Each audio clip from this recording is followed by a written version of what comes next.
The Team Never Quit podcast is proudly sponsored by Navy Federal Credit Union. Go partner up with Navy Federal to pay down credit card debt. You can learn more at NavyFederal.org.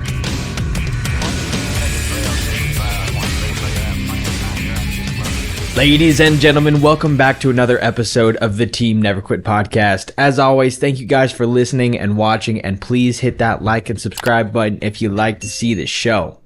So, we've got a very exciting guest for you today, and we'll get to him in just 1 second. But before we do that, let's kick it off with our weekly Patreon question. And this week we have got, if you had to delete all of the apps on your phone, but you could only keep one, what would that app be?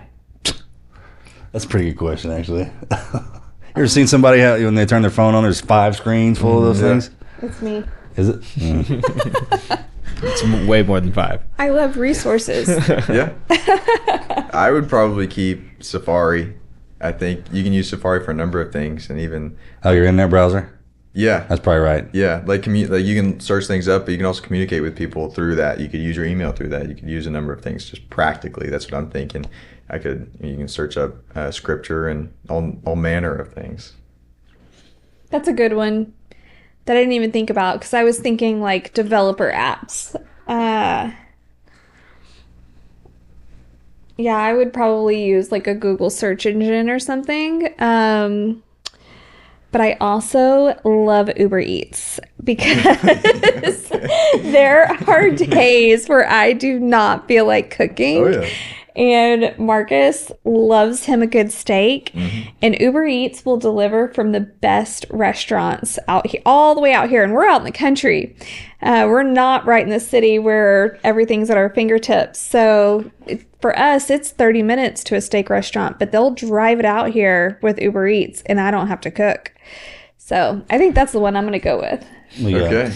I'm going Instagram. Really? For sure. Every app out there. That's the one you're going to go with? I hate to say it, but I'm going Instagram. I better get a sponsorship out of that or something. I can't. Well, hold on. Explain it a little bit. I mean, with now Instagram, you can even do AI, so it can act as your Google search. Plus,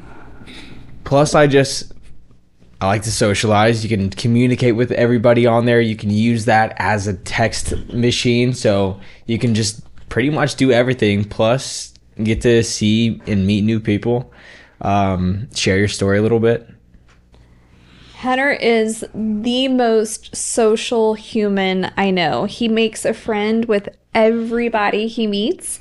So I trained him to do that. I could totally see that is yours, because you are so good at making friends and keeping those friends and keeping a relationship with them. Yeah, and that's one of the best ways of how to keep the relationship is through that. I'm going to have to go with YouTube. Really? Yeah. Oh, yeah. Marcus loves YouTube. Yeah. Because, I mean, you can pull it up. There's people on there. You can watch them doing something. All the videos teach you how to do anything. You got any questions, you type it in there. There's a video for it. And the internet browser is a good one. But I like to read it, but I also like to see it. If I can see somebody doing it and talk to me at the same time, and mimic that, it's easier that's how I learn. Okay. And you also watch old movies on YouTube, or any movie on Big YouTube. fan of the YouTube, okay? Yeah. It's so funny. He'll be watching a movie, and then I see a YouTube, like an ad come on, and I'm like, what platform are we watching this on? And he's actually watching a full-length movie on YouTube. Back when I was a kid, the movies had commercials in the middle of them. That was kind of the break in between. You get up off the couch, haul butt into the kitchen, and go to the restroom, and that's how they advertised. And it's just like that again. Then when HBO and all the high definition channels came out, then there was no commercials. That was the big deal. That's why you got those. Yeah. You could watch a full movie with no interruptions. That's a good Patreon question. YouTube for YouTube. Marcus, Safari for Colton, Uber Eats for me, and Instagram for Hunter. So I think besides Uber Eats, I mean, Safari can do both of those. That's true. I've used Instagram on Safari. I've used YouTube on Safari. I know, but I just like seeing the app. You can't get to YouTube through the Safari, right? Yeah. I use Chrome. I don't use Safari. Okay, well, browser app. Yeah. Yeah. All right. That was a good one, Hunter. And I just recently went to the DuckDuckGo. Have you tried that? I have tried it, and we have, I believe it's my mother's aunt, but I just consider her my aunt. She uses DuckDuckGo. She's very, very conservative, and she loves it. She loves the fact that you can just delete everything at once. I've had it for a couple months now. Yeah. It's not That's bad. called your great aunt. What Okay. is? Yeah, I was what about to is say, Dr. your mother's feel like what? great, you know. She doesn't Yeah. feel like great grandmother. Yeah. It's not that high up. So. No, but technically, She's just a great lady. Your She's a great mom's lady. There you go. aunt is your great aunt. That's just technically how you say that. And she probably, they're worried about that, bro. What? Yeah. What is that? When it's your so your parents' aunts and uncles. So No, like, DuckDuckGo. oh, I don't know. It's a It's a browser. browser app. Like, just like- over Google. Yeah, They- you could torch everything. It's pretty cool features in that. It doesn't track your movement, like this, so ads can't come falling in on top of you. And then it also has this feature that if you hit it, it burns everything that was in your phone that you were looking at. It literally has a flame that burns up. What? Like if you had 20, You don't know about this? No. Hell yeah! like if you had like 20 apps open, you just click it and you get rid of all of them, start a new one. Burns every one of them down. I literally, if anyone wanted to know everything about me, they just have to grab my phone They do. because That's what that is. I leave every browser open. No. I have. Son, she's got like 8,000 emails sitting in one of I those. don't delete. The only emails I delete are junk, just to clear them out. But other than that, communication, unless I accidentally delete it, I do not intentionally delete any email or text. I have a gajillion text from like the inception of this phone. I have every photo. It's unbelievable. This is what we're dealing with. I literally don't delete anything. So if anyone needs to find any information, they just have to kidnap my We phone. get up in the morning, we grab our phones, they're all fully charged. Yep. Mine will go for a couple days. Hers Oh. is dead Yeah. by noon. Oh, by 3 every day. Really? It could be even quicker. I mean, I've seen yeah, it. I've before- seen it go before from fully noon. charged to death at 10 a.m. I'm not kidding, man. Mine will last for days. Yeah. And she's like, oh, my phone died again. What? Why? Yeah. What'd you do to it? What's it? What'd you feed that thing? What's in there? Yeah, exactly. I have everything. She does. And every now and again, I need some information. I'm like, hey, you wouldn't happen to have some stuff from September. of And freaking I have 7. it. She's got it. Yeah. Not only from September, but from September 2010. Yeah, like 10. I have it. Actually, I can even go back Should to bring up like some old stuff on me. 2005. Right? Really? Yeah. That's a little black box. It tracks every movement, everything you say.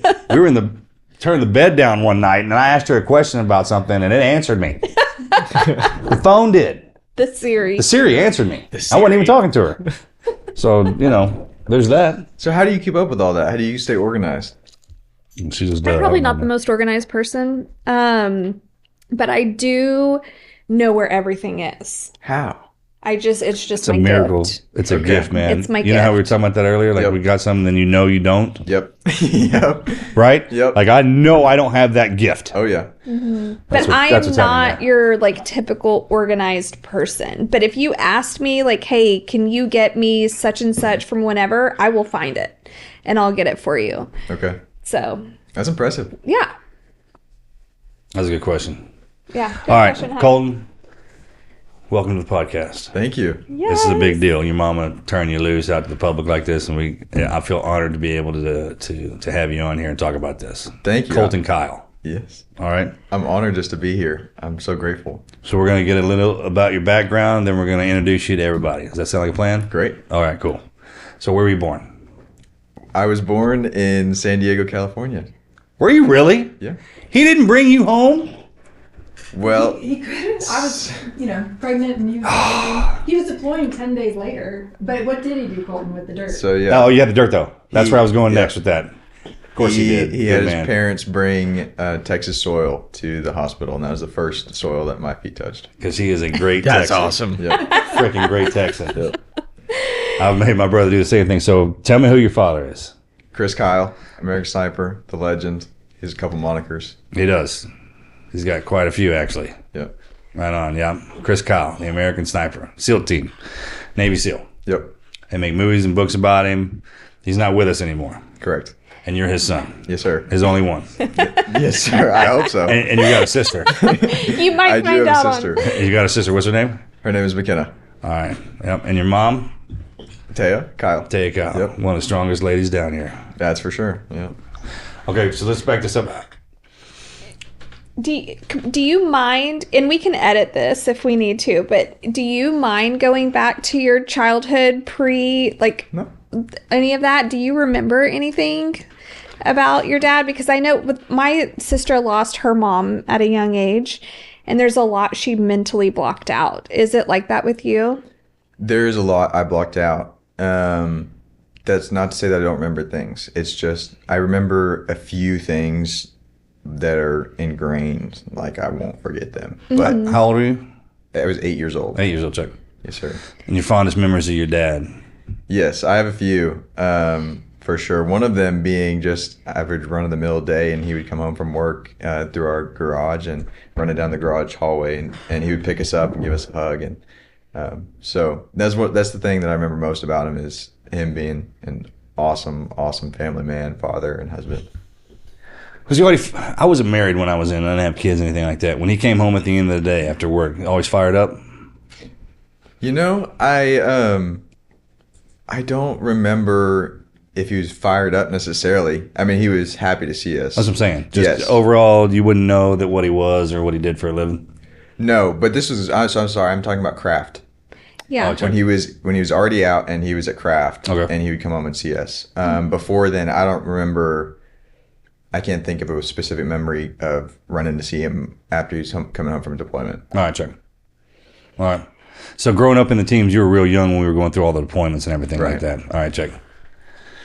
But he was gone. In just speaking about deployment life and being a little kid, and you don't remember this, but like Taya was saying, he had to leave 10 days after you were born. I mean, that a lot of people don't realize the family dynamic of that and the stress that puts on families of just the deployment life. But Taya seemed to have held it together really well. And it sounds like, just from reading the books and from knowing your mom, that he was really good at keeping himself aware of what things were like at home, calling from wherever he was and checking in on y'all and that kind of stuff. So that, not all families are like that Right. are military families. So he does seem like he was just a very well-rounded dad and looked after y'all even when he was gone. Right. Absolutely. Is that what you saw? Yes, that's really all I saw. So I got to hear about all of his accomplishments and his prowess in war and battle and strategic thinking and everything that's valuable in a soldier. But I didn't experience any of those things. What I did experience was the great love from a great father. He was very passionate about being a father and a husband and a family man. And so that's what I got to see. I got to see a beautiful marriage and grow up with that until he was taken. And so that's how I remember him, and that's that's the dad and the father that I knew.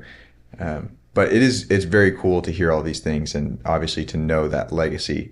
And I think it's cooler that I didn't experience those things, that, I didn't know him as a soldier. I think that's important, because that wasn't his role to me. That was his role to his country and what he felt led to do. But once he was home, he was invested in being home. Mm-hmm. Growing up, did you want to be in the military?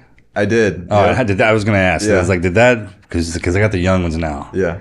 And just our lifestyle alone, I mean, it is pretty cool. Yeah. It's great. I mean, by design, it's tough. But I try not to push that on my kids. Right. He was the same way. Yes. In fact, he was almost the other direction. I was about to say that. We kind of lean the other way. Yeah.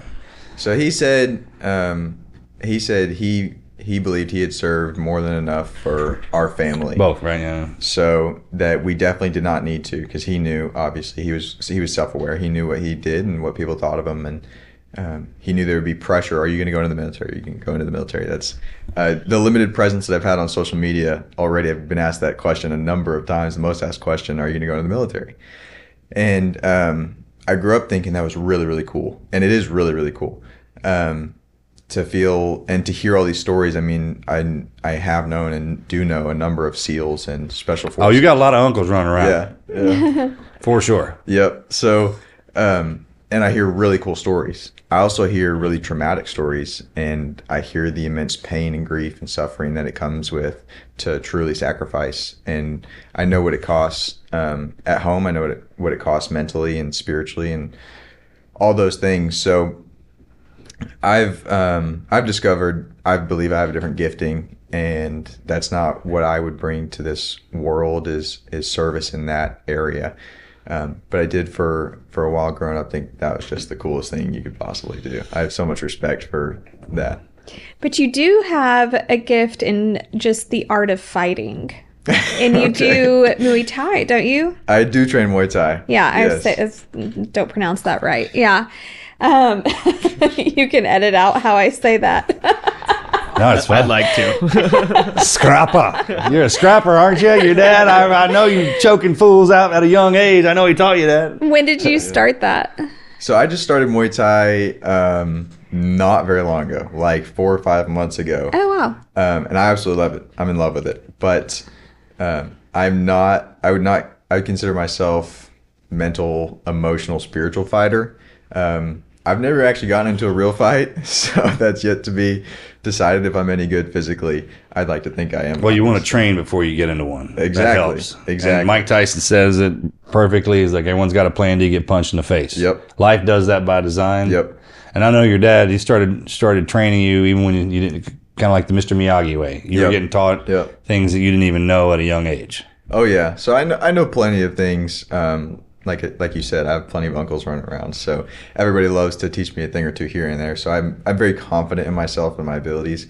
I've never felt the necessity to use that, but I've trained a little bit of jiu-jitsu over, like, broken up probably a year total. So I'm certainly no martial artist, but I would love to one day be. This is where you start. Yes, exactly. So I'm doing it now, and I love it. I'm not as committed as this is what I want to do is be a martial artist, but it's one of the things I want to be practiced in at the very least. That's so important that you say it that way. Mm-hmm. I mean, one thing can eat you. You can put your whole focus into it, and that's a beautiful thing. The guys who go to become coaches, teachers, masters, and that whole discipline and train that back, if you know that that's not you, but you still have to have that certain discipline to get through life, it's very, very important. What does Mom think? She's all for it, actually. Oh, good. And so, which I'm appreciative of, and she enjoys that I like to train and that I'll be physically capable, and it means physical training in the martial arts arena means so much more than just being physically capable. If anything, you train your mental strength more than you train your physical strength, and she sees the value in that, and she's in full support of it. So I'm blessed in that regard. What are some of the most valuable lessons that you took away from what happened to you growing up? If you had to say something to a kid like, hey, look, this is something that I learned is important. Okay, so I would speak differently to a kid going through it than I would. That's why we're doing this. Else. Yeah. Most of the damage that we have to sustain going through life, so you can turn around and teach that kid. Yeah. Mm-hmm. You, unfortunately, however you want to look at it, I look at it fortunate because it turned you into a man early. Right. Right. So, and now we're here. Yeah. So what advice do you give to those? I saw this beautiful thing on Instagram like yesterday, the day before, but this young child, he was probably 10. He had gotten cancer, and he was getting interviewed probably by his father. I don't know exactly by who.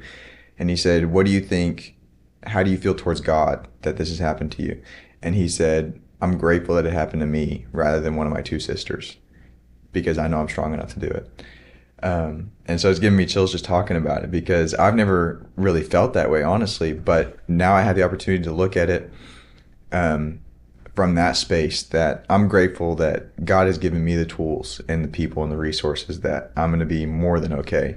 No matter how many stupid decisions I make, I'm going to be more than okay. And I can pass along the truly vital knowledge to people who will need it at that time. And so I have been very, very grateful. I've just never seen it as, I'm glad it was me rather than someone else. But I do feel that way, because I've said this, but I think I'm a better man today than I would have been had I not lost my father, especially at the time that I did. Because it was obviously tough and tragic, and you wouldn't want to wish it upon anybody. But when you think of, if you're going to train a martial artist, you want to put them through the most rigorous and difficult training possible so that they're prepared to take on anything. And so if God wants a spiritual warrior, he's going to allow challenges to happen to him. And that doesn't mean that that he controls the evil or pushes it on anybody, but he's going to allow free will and sinful nature to make these awful things happen to people. And he's going to give them all the tools that they need and give them everything that they need. All they have to do is show up and be willing to do the work to grow through that. And so he's certainly given me everything I could possibly need to grow and mature and do it quickly and have people to support me in that, in every way, in every step of the way, doing that. So what I can then pass on to someone else is I'll just, there's a few things. One is take it one day at a time. That's all you can do, is just explain that. Is just take the one day. So you wake up and it doesn't matter how you feel, but you need to just show up. And as long as you're just showing up and surviving the next 5 seconds, and then next minute, the next 24 hours, you're going to keep making it, and you're going to keep making progress. And if you allow God to work in you and in your heart, then he will. And that's all you can do. You can't live tomorrow. You can't live in the past physically. So all you can do is just show up and be present in the day. And you guys were talking about it with my mom and sister, but gratitude, it's so important to see all the things that you do have. And so I was blessed with it. Just, to me, in my head, I see this mental image of a tidal wave that overcompensates for the loss that I had. And so many people don't have that. They don't have a legacy to inherit, a brand to inherit. They don't have so many people that cared so deeply about this person that they lost, that they're willing to step in and go way past what they need to compensate for that. But you do have things to be thankful for. You can be thankful that you're alive and that you're feeling whatsoever, that God has given you that gift, that you have the opportunity to be with other people, that you have food, that you have water, that you have shelter, that you have clothes on your back. And many of us, especially you and me and anyone who could be listening to this, has more than that. They have a device to listen to this, to watch it. They have, I'm assuming, a roof over their heads, and they have people that care about them and that love them, and the list goes on and on and on. And it's how much do you want to open your mind to what do you have, and then truly be grateful for that, because you're not owed any of it. God gave us life, and we're not even deserving of that, really. And so to get anything more than life is just such a blessing, and to be able to see it that way is not easy. It's not. No, it's not easy. It couldn't have been at 8 years old. You wouldn't even have any idea what we're talking about right now. Mm-hmm. Right. So what do you say? How do you get through that? As a child, like, at what point did you start leaning on faith? Because that does come with age, but was it instilled at a young age? Like, were you always taught that you have God to lean on, or is that something that you got when you got a little older? So I grew up in a Christian household. My parents both had their own relationship with Jesus, and that was very beneficial for me to see.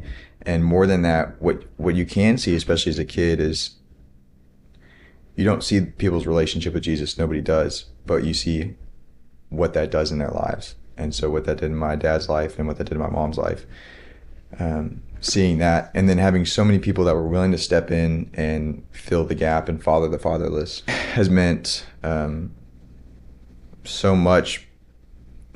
One person that has really led me in a better understanding of the word and in reading my Bible, of understanding theological concepts and that sort of thing, has been Bill Wayburn, Sheriff Bill Wayburn of Tarrant County. Everybody in Texas knows who he is. Yep. He's a very popular figure. He's popular. And so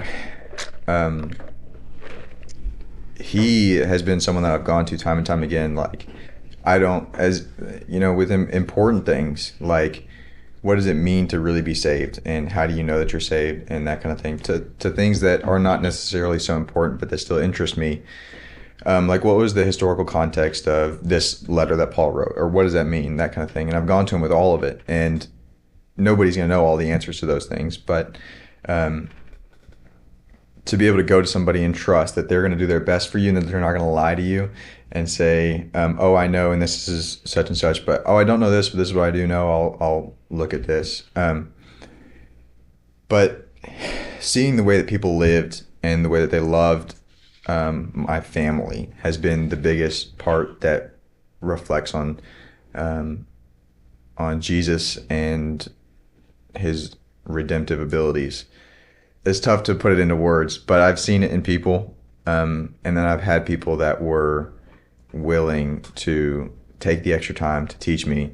So you say it's important for adults to be adults, to act like that, to teach the ones below them? Yeah, I mean, it's important, right? Bit, yeah. Yes. Seriously? Yes. No, it is. I mean, we're not doing that. Yeah. Right. That's why I'm bringing this up. As a society. Like the freaking adults aren't acting like that. Mm-hmm.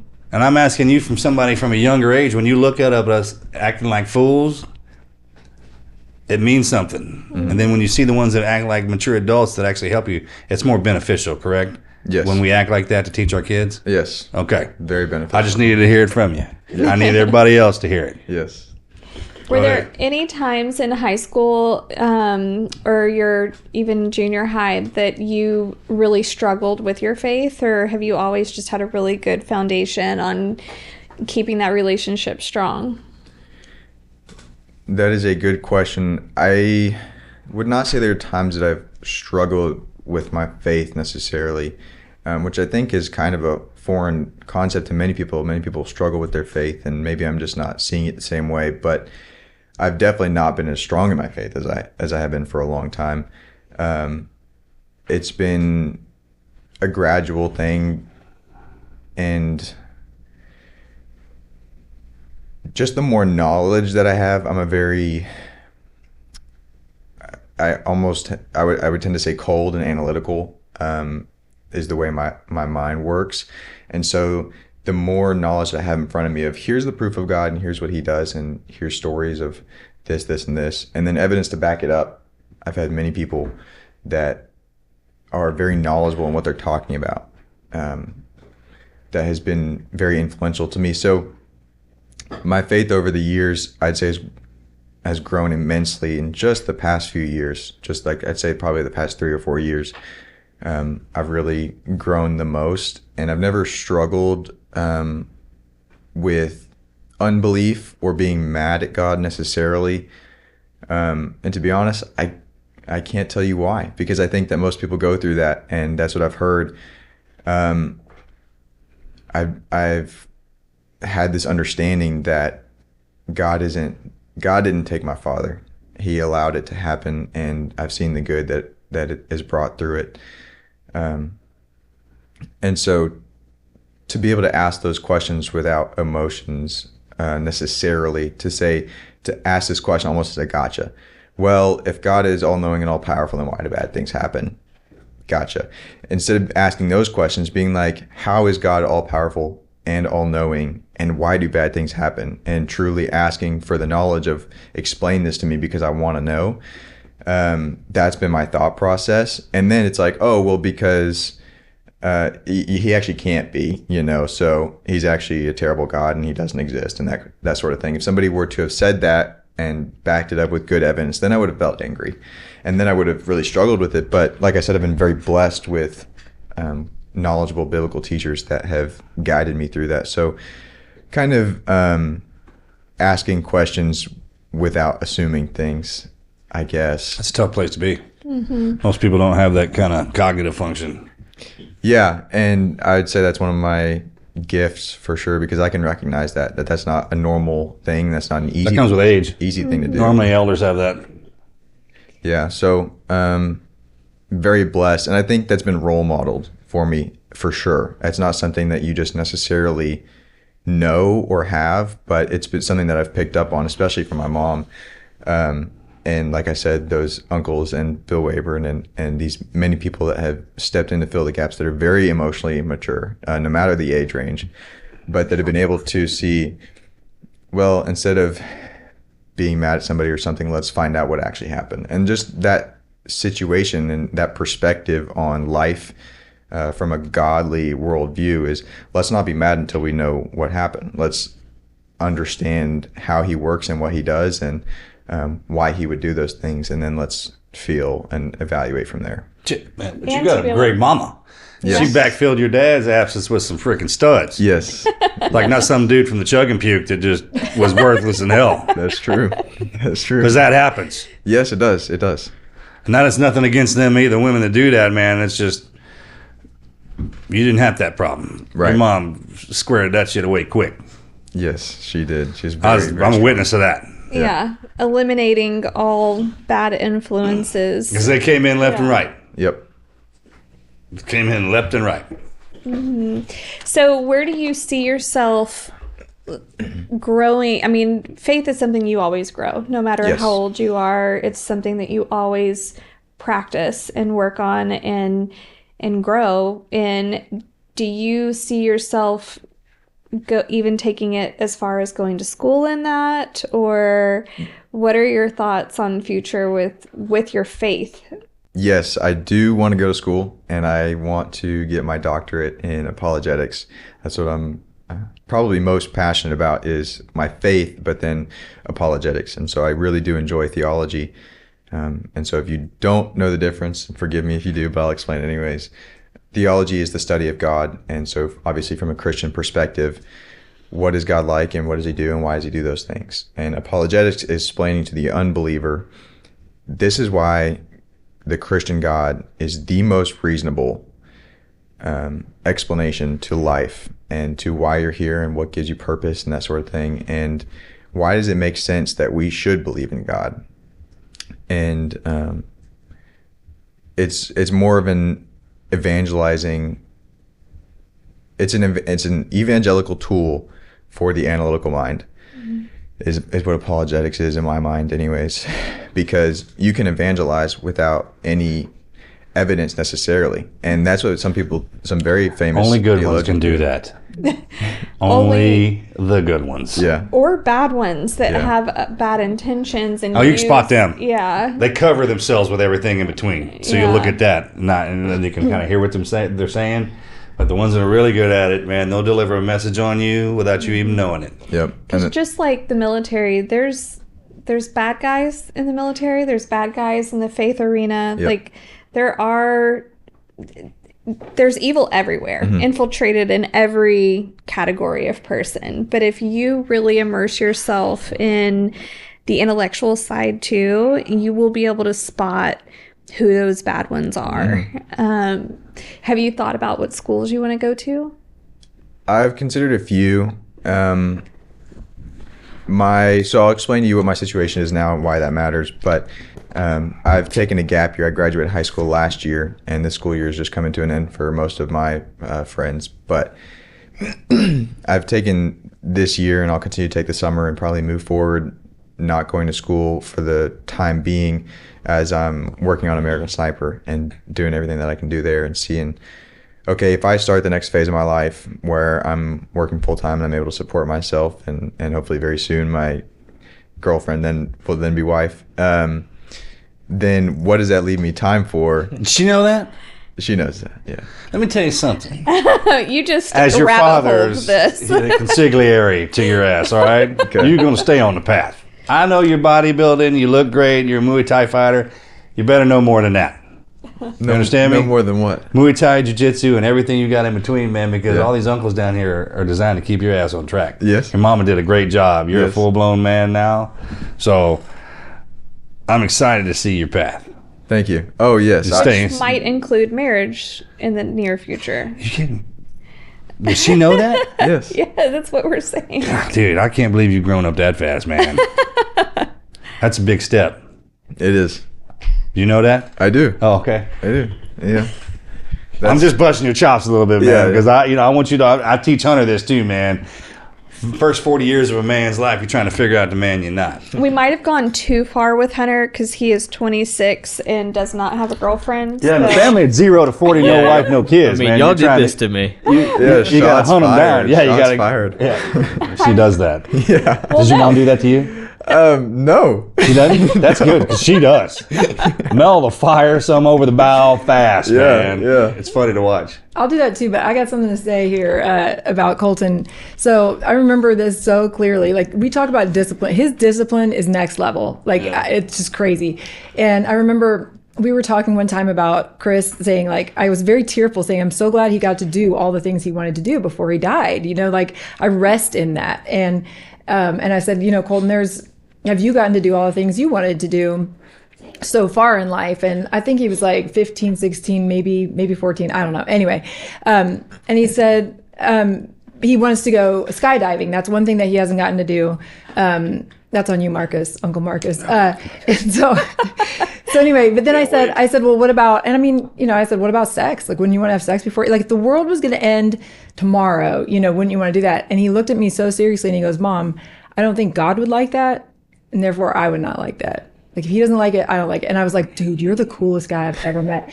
And so then, but here's the thing. So he's with God, would that made you feel like? Oh, yeah, I was totally like, oh, wow. Because it made me feel I'm bad. I was trash. like, well, those don't sound like bad options. Yeah, exactly. So then, but I mean, like, here's a guy, you know, and Colton, you can maybe ask them to edit this out later if you don't want it, but I'm thinking they're so faithful and they're so disciplined, and yet he's so real about, like, it is so hard to wait until you're married and, like, what, you know, but he's committed and they're committed and he's so disciplined in everything he does. And so, you know, he's like, man, it's so hard to think those people are just a couple years older than me and they're getting to have sex. And I'm like, This generation's got that, man. They're locked on. they're so good about, I don't even think I knew that was like a thing. I don't think I knew that people did that. Until you see him. Yeah. Because he's conviction in his eyes. Like, Yes. he's serious about, like, our generation, I have a theory on She's that. a gem. Did you know that Americans with diabetes pay almost twice as much for their health care? Well, GoodRx is here to help with big savings on diabetes medications, devices, and other everyday prescriptions. Using GoodRx is easy and free. Just search for your prescription on the GoodRx website or app, get your free coupon, show it to the pharmacist, and bam! You can save up to 80% at pharmacies like CVS, Walgreens, Walmart, Kroger, and so many more. GoodRx even works if you have insurance or not, and there's a good chance that even if you do have insurance, that it will still beat your copay price. My grandfather has diabetes, and despite having insurance, I know he still uses GoodRx every single time he goes to pick up his prescriptions because these savings are just that incredible. So, before you go refill your diabetes prescriptions, don't forget to check out GoodRx. For simple, smart savings on diabetes and other everyday prescriptions, go to goodrx.com/TNQ. That's goodrx.com/TNQ.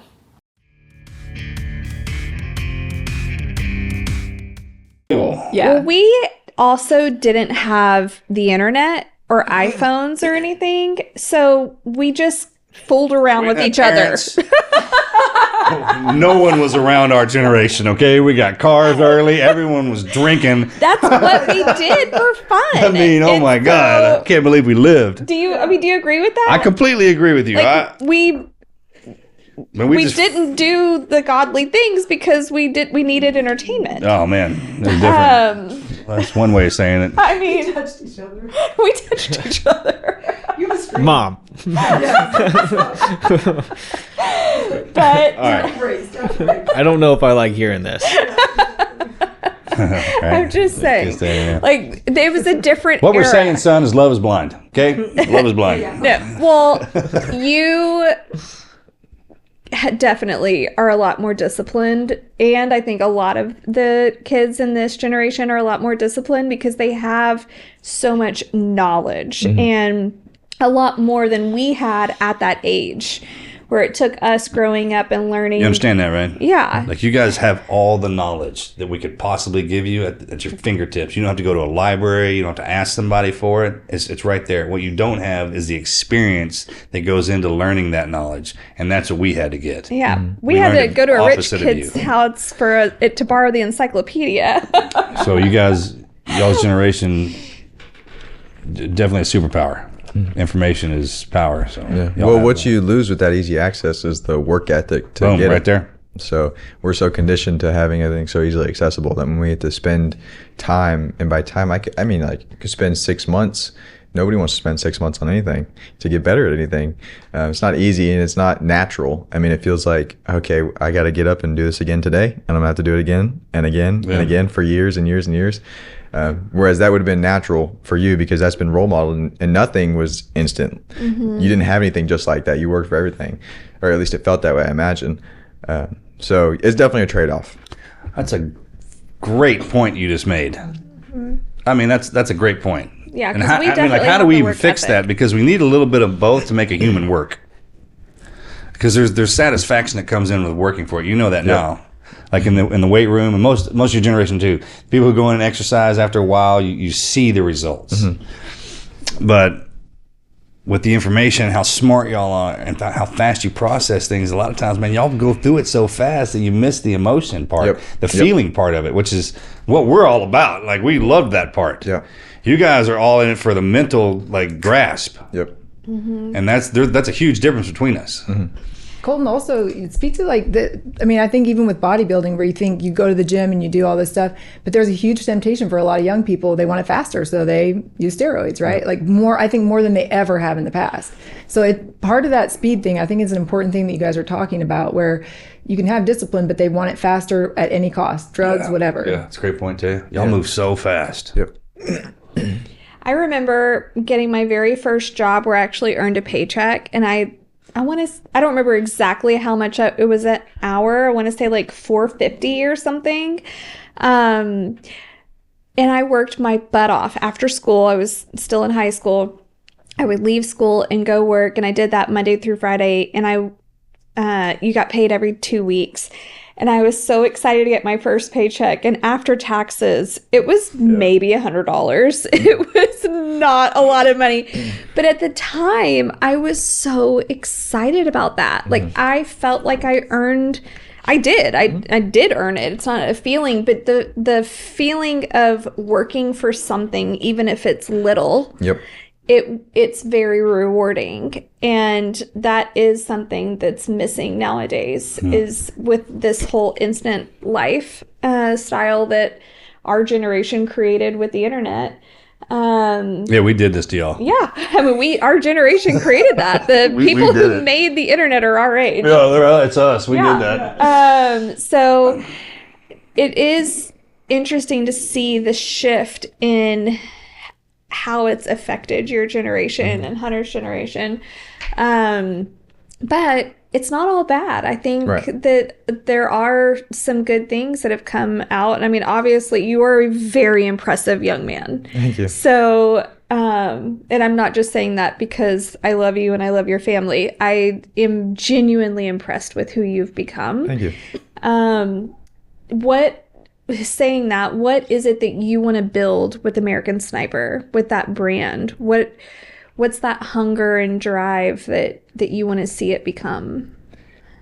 I want to see American Sniper become, I would consider it already a legacy brand, but a legacy brand meaning, if you look at some of the long-standing brands, I'll just take, for example, the first thing that came to my head, so Coleman is like grills, and now they do coolers and all kinds of things. So that was born out of a guy following his passion, doing whatever, but it's still here and it's still doing the same thing, and you like it because it's been around for so long. It's trusted, and American brand, and it's American.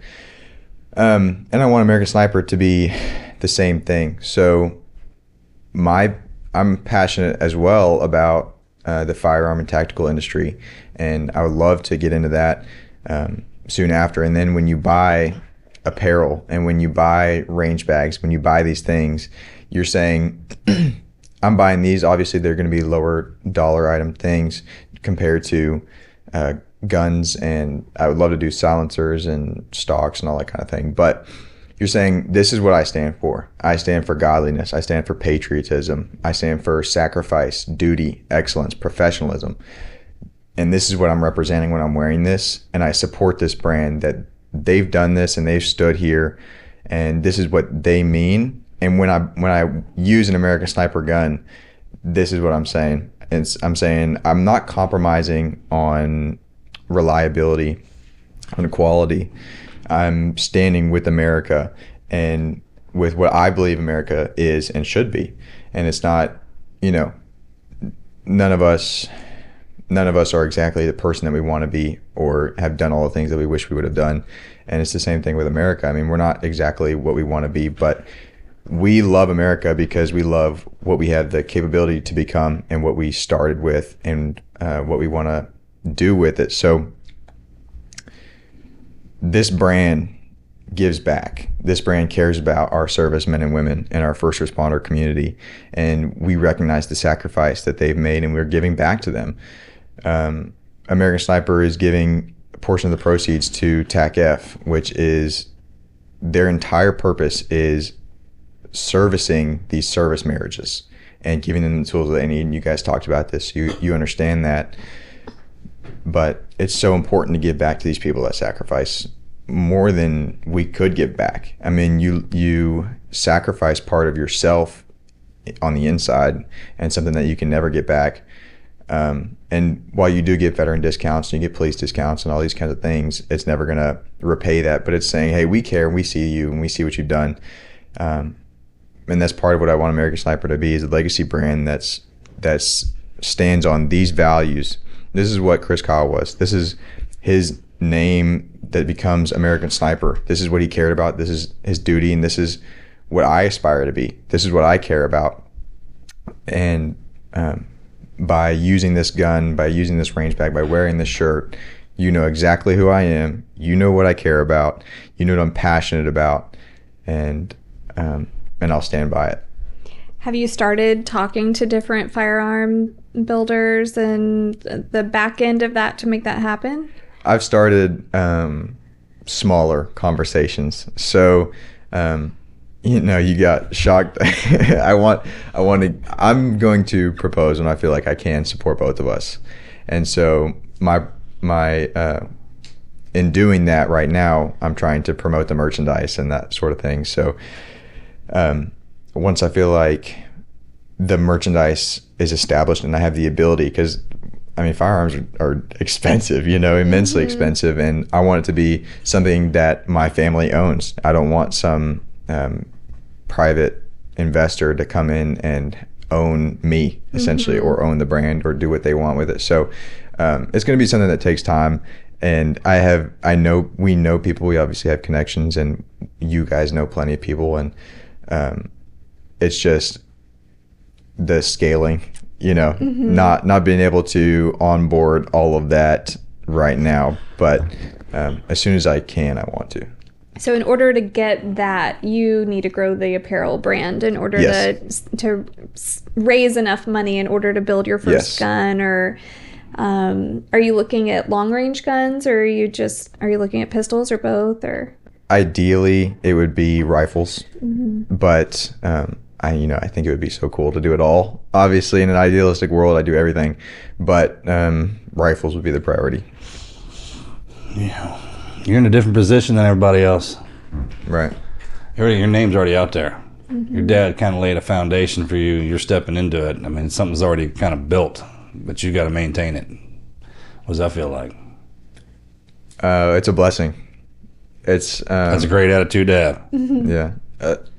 There's some pressure that comes with it, but like I said, I've been well equipped just by other people's acts of kindness and through what God's done in my own heart. I'm more than prepared, and so it's not so much the pressure as it is I'm hungry and excited to see everything that I can do, and I I think I'm a visionary, so I see the future and everything, and I'm very excited about that. And so then that does make it difficult. Okay, now I have to do this small piece of what's right here in front of me to get there.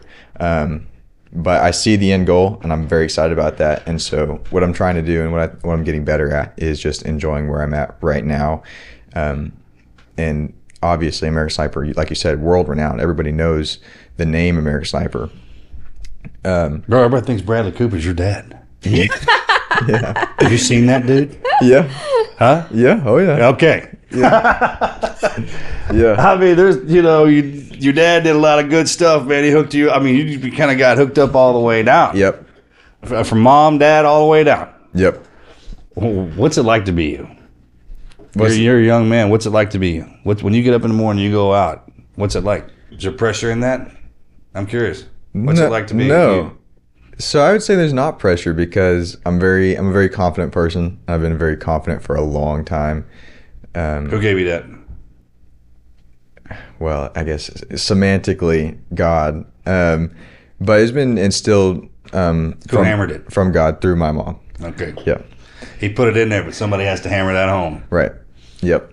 So what was the original question? What's it like to be you? What's it like to be me? Okay.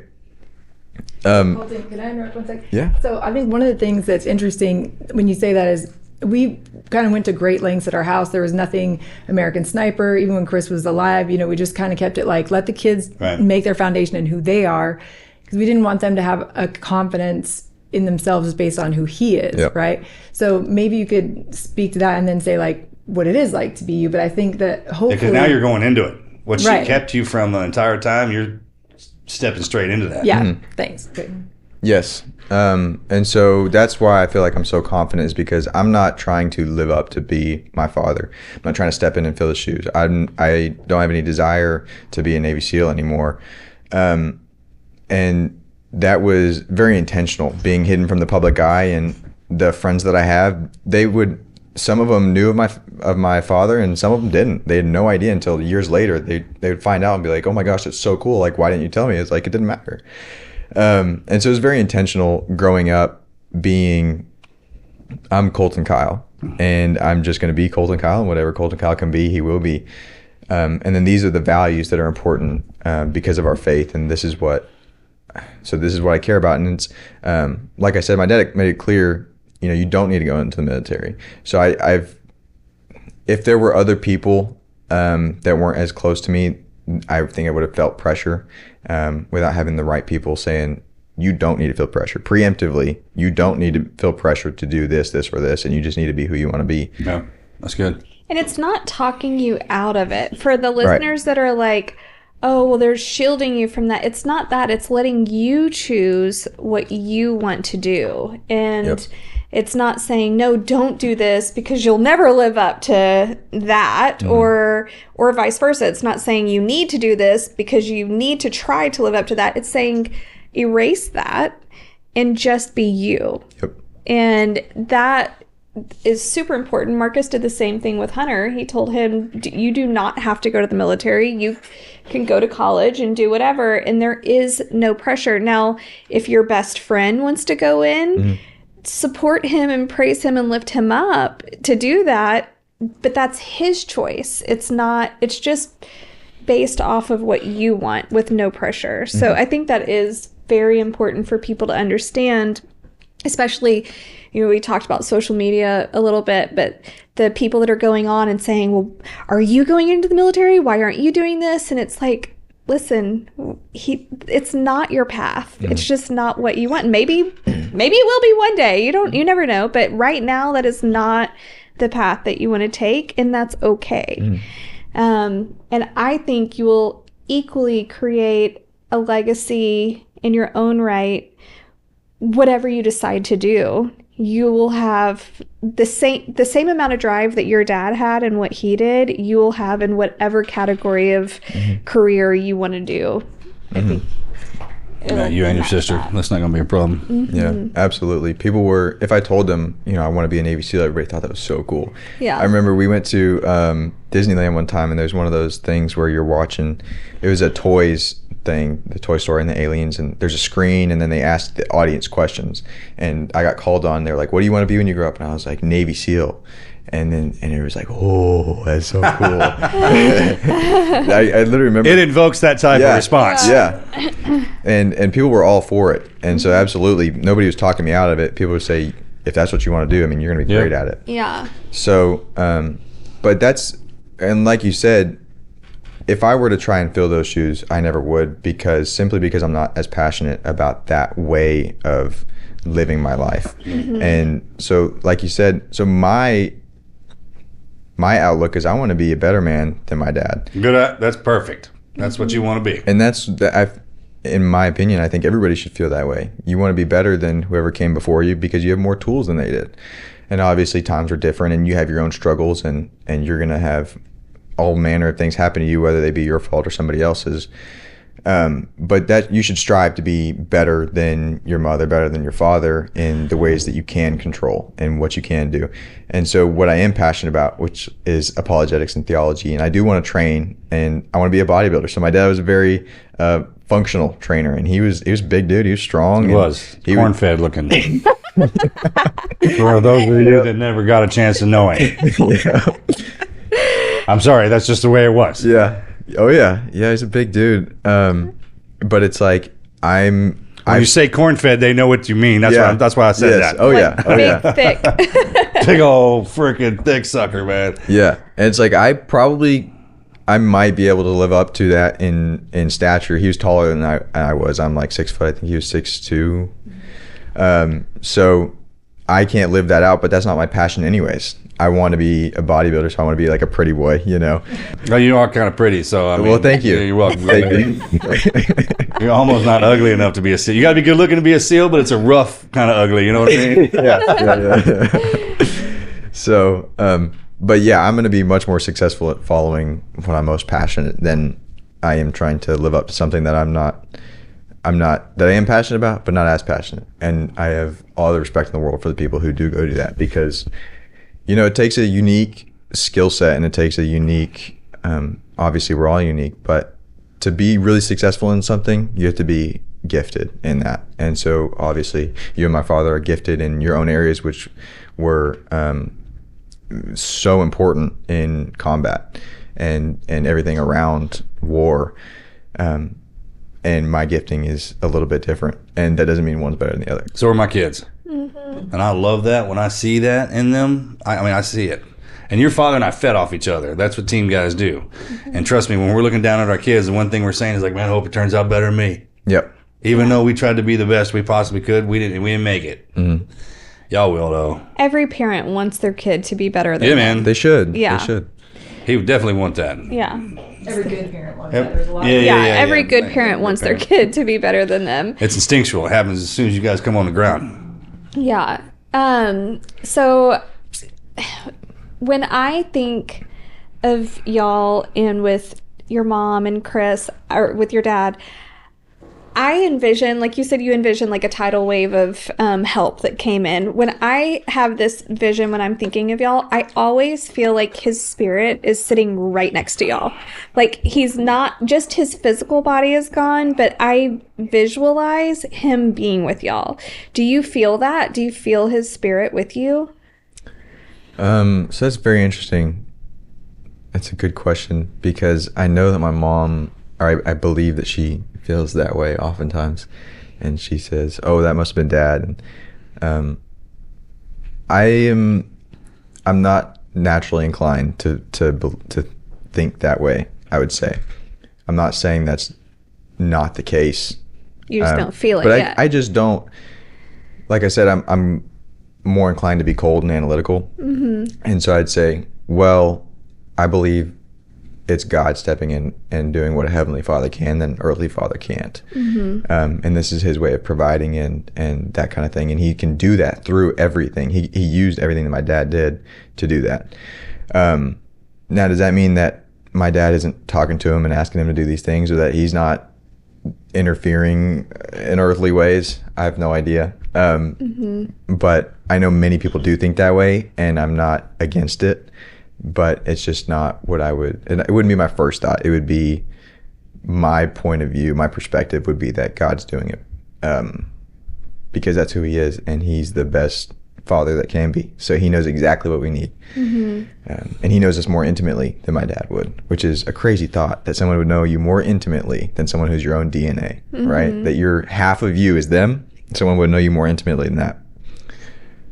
So that's the greatest thing about God is that he only takes our physical beings and he allows our souls to remain, to be in heaven, which heaven is a thin veil away from earth. So I do believe that that he's with you, and I hope that through your faith that you grow to feel him with you, and that you know that God is always present and living inside you, but your dad's sitting right next to you.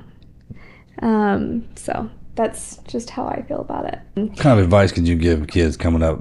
They lose their parent, they get put in a situation there's no other situation similar to yours, but their kids going through some tough times. Through grief. Yeah. The biggest thing that the greatest gift you could ever give somebody is to introduce them to Christ, because he changes everything. And that's kind of the whole point.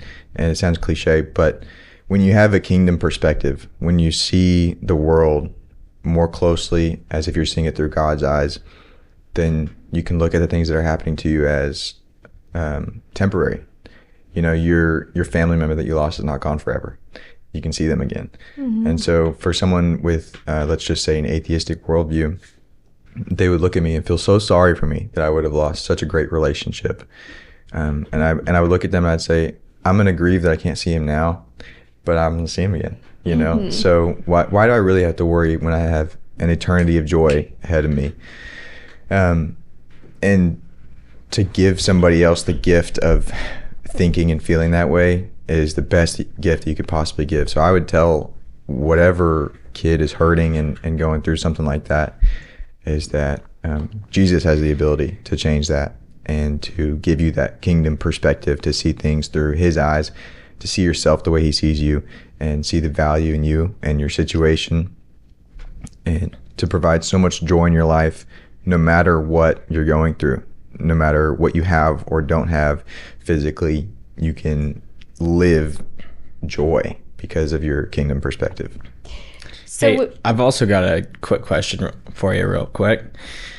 So what would you say to, I guess, anybody out there who may want to end their life because they think that my life might be better without them?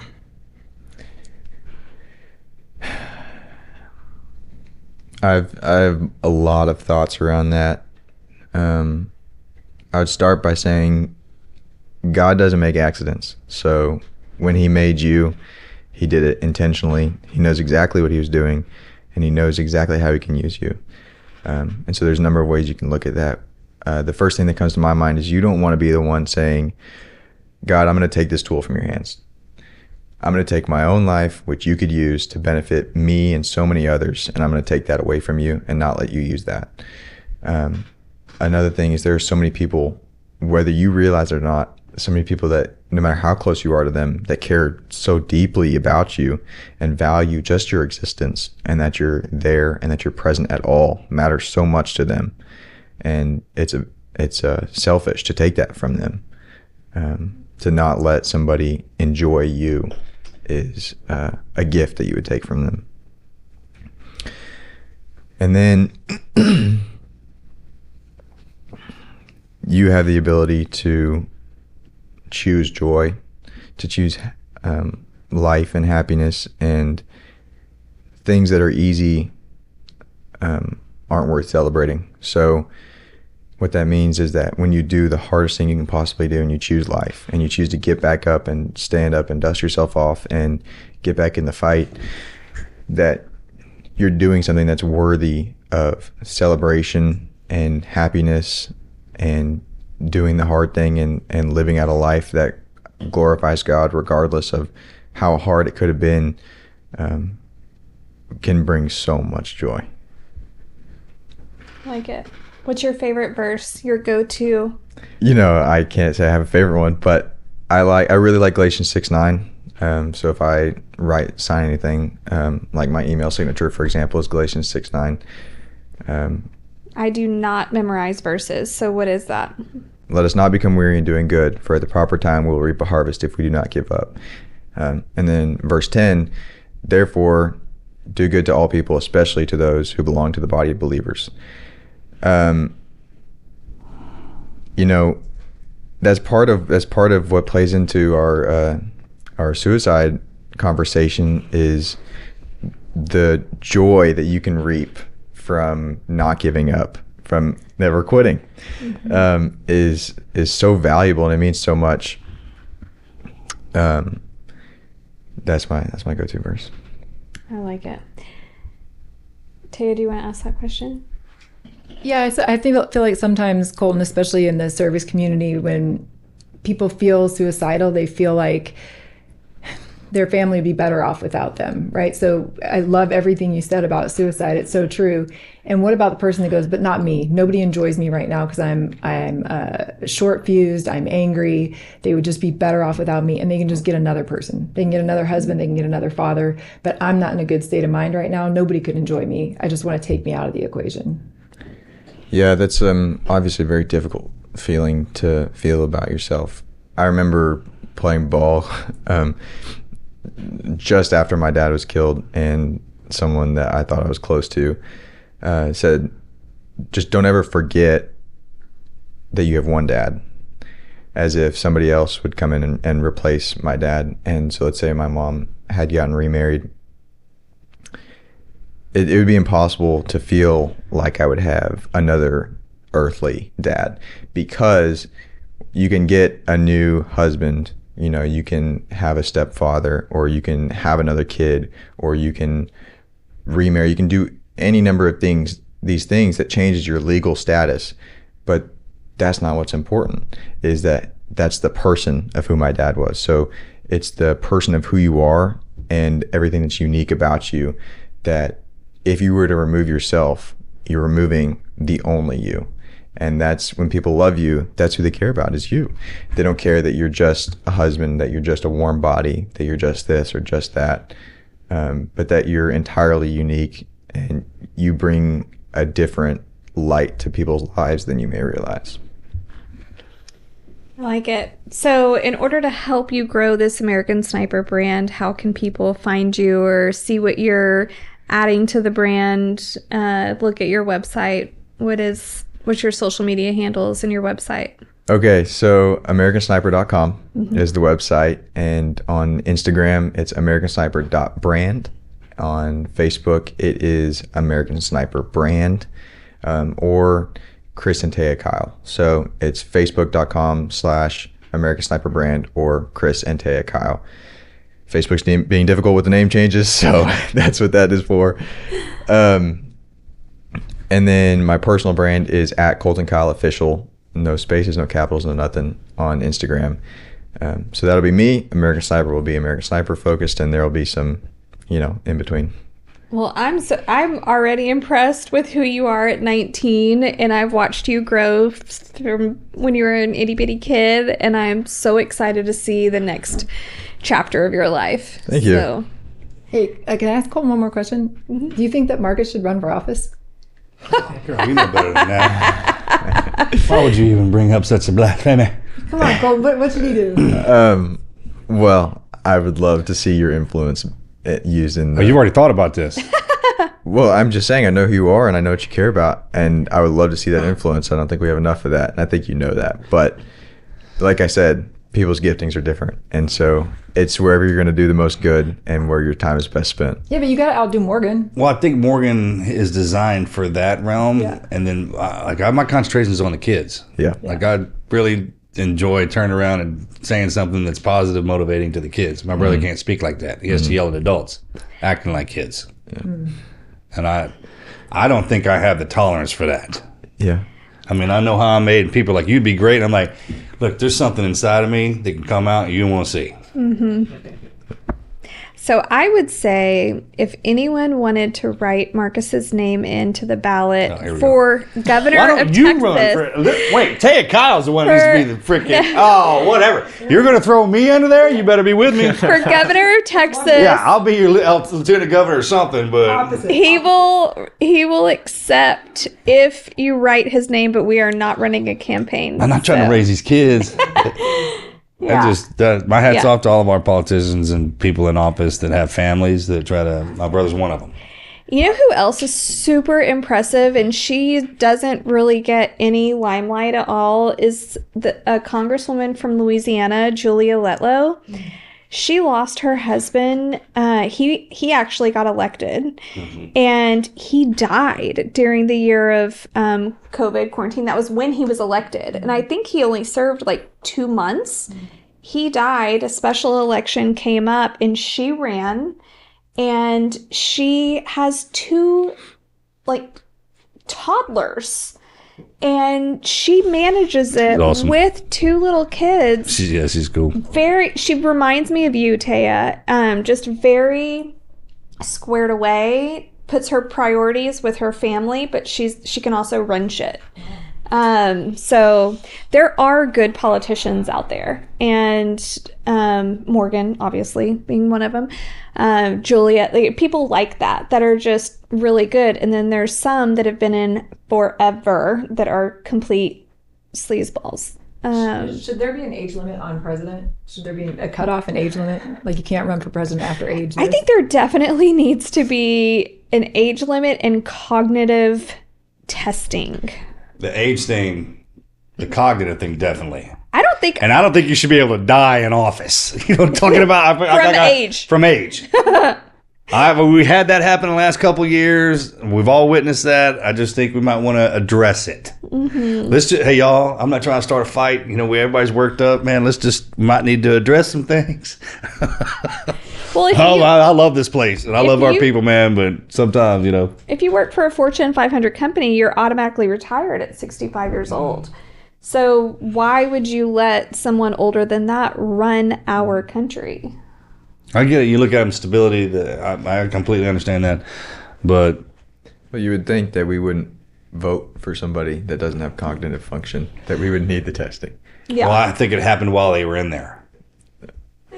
I'm just saying in general. All right, cool. All right, Colton, it was great having you on, and we're just thrilled to see Yeah. what you do in the next gonna be fun. chapter. Yeah, sure. we've been blessed to be able to watch you grow, this whole time, but now the world gets to see you, and we're excited about that. Thank you. I'm delighted to be here. I absolutely love seeing you guys. Great job, Taya. This is the Team Never Quit podcast. So buckle up, Buttercup.